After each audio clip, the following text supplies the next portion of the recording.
Every year, a transformation occurs, and new monsters roam the planet. They're everywhere, on the streets, in your schools. Have you seen your office lately? Summer leads to these infestations. They eat large quantities of food, grow up to a foot taller, and grow hair in strange places. But the smell, oh my gosh, the smell! That's the worst of it. The name of this monster? Teenager. Co-op placements make them unavoidable. With changing bodies, they don't know how to take care of themselves. And until they discover deodorant, they can be smelled from miles away. Is this an exaggeration? Maybe. But a new teenager just might not have figured out a shower a day keeps the stink away. So, how long is too long between showers? Some say to shower every single day. Some say every 2 days. Some say twice a week is fine. And some say not to shower at all. There are people out there who simply do not shower. But what exactly happens to the body if you were to just stop showering today for the rest of your life? You want to try this experiment? Well, first, how often does an average person shower? Some shower every morning before heading to the office. Others wash their hair every night before bed. Some shower every 2 days. Every 3 days? Well, maybe that's pushing it. But it's not outside the norm. Some dermatologists claim humans shower too much. But here's the thing, by showering so much, you're creating more damage than good. Yeah, your body is currently, and is always, covered in bacteria. But most of it is actually good bacteria. Washing it away all the time creates an imbalance in the skin. Now, don't get me wrong, if you work out every day or do a job like picking up garbage in Florida, you should shower off that sweat on the daily. In fact, now I think is a great time to hit that like button if you think it's normal to shower every day. And be sure to subscribe for more facts like how experts recommend showering once or twice a week. So, if showering every day isn't all that necessary, why don't we just cut it out altogether? Well, here's what would happen if you stopped caring about personal hygiene. Any avid camper would know that without soap, soon enough, body odors are destined to occur. It's natural. You sweat, release oil and grease, and some areas on the body just don't get enough air. Anyone within a 10-foot radius would be in the danger zone. And if you work in an office, well, your coworkers won't be very happy. Let's think about all those spots on your body where you produce the most oils. Under your armpits, behind your ears, on your face. Well, now that you haven't showered for a month, wart-like growths are now growing in those places. And maybe more. Not only that, but the cut you got last week from trying to be a real-life fruit ninja hasn't been cleaned. And now you have an infection from all the dirt getting into the wound. You're covered in acne, dandruff, rashes, yeast infections, and crust. Delightful. A body left unwashed basically reverts back to medieval times. If you're not careful, you could bring back the plague. Well, maybe not that. But in medieval times, it was considered shameful to sit naked in hot water. It was thought to make it easier for the devil to enter the body. Although, we've got to say, the smell of not having a shower for a year is in no way heavenly either. But there were no showers in medieval times, just baths. And even then, a lot of people still remained clean despite this. So, new experiment. Stop showering, but find ways to remain clean. If there's dirt on the skin, it can be scraped or washed away with your fingernails and saliva. If you were stuck in the wild, this would be the best way to keep clean. Let's go even further back than medieval times. Ancient Romans cleaned with oils and a long metal stick to scrape away grime. As long as you avoid the buildup of dirt, you're practicing healthy hygiene. Now, these methods won't leave you smelling like a summer rose or a mango coconut shampoo, but at least you won't spread the plague to your coworkers. I think it's time we go to the experts. Dr. John Fielder is an Australian hygienist. His life is hygiene. So, does he take a shower every day? No. He washes with river water and exfoliates with sand. Fielder claims that using soaps and shampoos gets rid of the body's natural oils, which help against lice and helps the skin absorb vitamin E. Maybe it's time to think about ditching that shower. Think about how much money you could save on water and how much time. With all that extra time, you could become a chess champion, or learn to fly a plane, or climb Mount Everest, or, sleep an extra 10 minutes in the morning. Some companies are even climbing aboard the showerless train. One company called Mother Dirt sells a mist spray. This live probiotic spray will restore the body's natural oils and bacteria. It restores moisture to the skin as well. The company even claims you won't need products like deodorant or moisturizers. They say that 100 years ago, the body had an ammonia-oxidizing bacteria that would protect the skin, absorbing sweat and dirt. But this legendary bacteria has been wiped from human existence due to soap.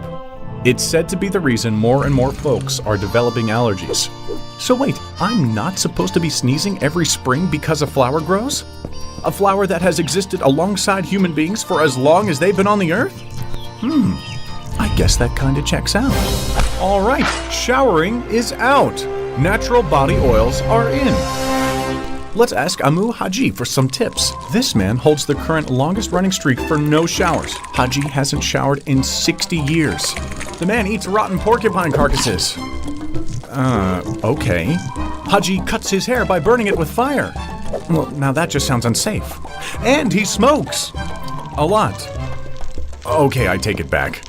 Just talking about this guy makes my skin crawl. Haji has his own lifestyle, but doesn't seem to be following the healthy cleansing processes outlined by natural dermatologists. So it hasn't really been proven that these switches from showering to not showering really work, considering no one seems to have gone without a shower for more than a couple of years. And we can't all follow the Haji way. But maybe showering a bit less is good for everyone. A study in the UK proved that citizens use 150 liters of water each day on showering, flushing, and general bathroom duties. Yeah, I know I said duty. And that's not even counting embedded water. Embedded water is a term to describe all the water that has been used so that an average person can go about their day. This means all the water used to grow the vegetables and meat you eat, to grow the cotton in the clothes you wear, even a piece of paper uses water. Paper comes from trees, and trees need water to grow. We use so much water every day. On top of the direct 150 liters, there's about 3,000 liters of embedded water used in our daily lives. By showering less, or taking shorter showers, cause come on guys, the shower is not where you should be going into your deep thinking, we're helping reduce water shortages, food shortages, and helping maintain ecosystems. The au natural lifestyle makes you a hero. So let's take this experiment even further. How about you stop brushing your teeth as well? You save water, you save money on toothpaste, and you save 2 minutes every morning and every night. Sure, not brushing away the dirt that can get into your bloodstream may cause pneumonia, staph infections, and even heart attacks. But there's gotta be benefits, just like how there are benefits to not showering, right? No. After 24 hours, the bacteria in your mouth will have feasted on all the leftover plaque and bam, you have gum disease.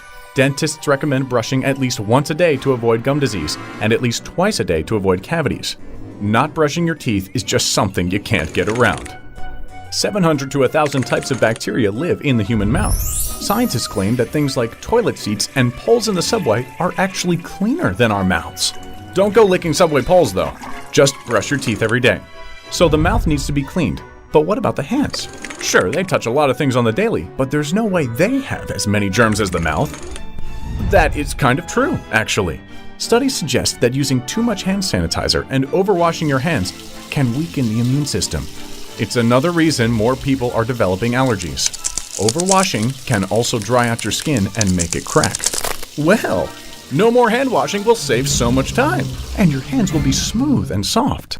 But not washing your hands can lead to more colds. However, on the plus side, you're strengthening your immune system. But then again, it's easier to spread food poisoning. The substances produced by the body when it undergoes food poisoning can contain up to 1 trillion germs. This means it can be spread easily and quickly. You're inevitably infecting everyone around you, and just the smallest touch near the eye will give you a bad case of pink eye. Did you think only children can get that? No way. Get ready to wear an eye patch.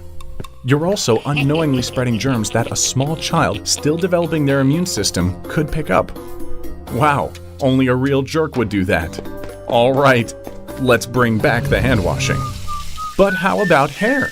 We've touched on it a bit, but hair is often washed in the shower. Once the natural oils are restored, you'll never have dry hair again. It'll also have this great shine, like you've been in a shampoo commercial with Fabio.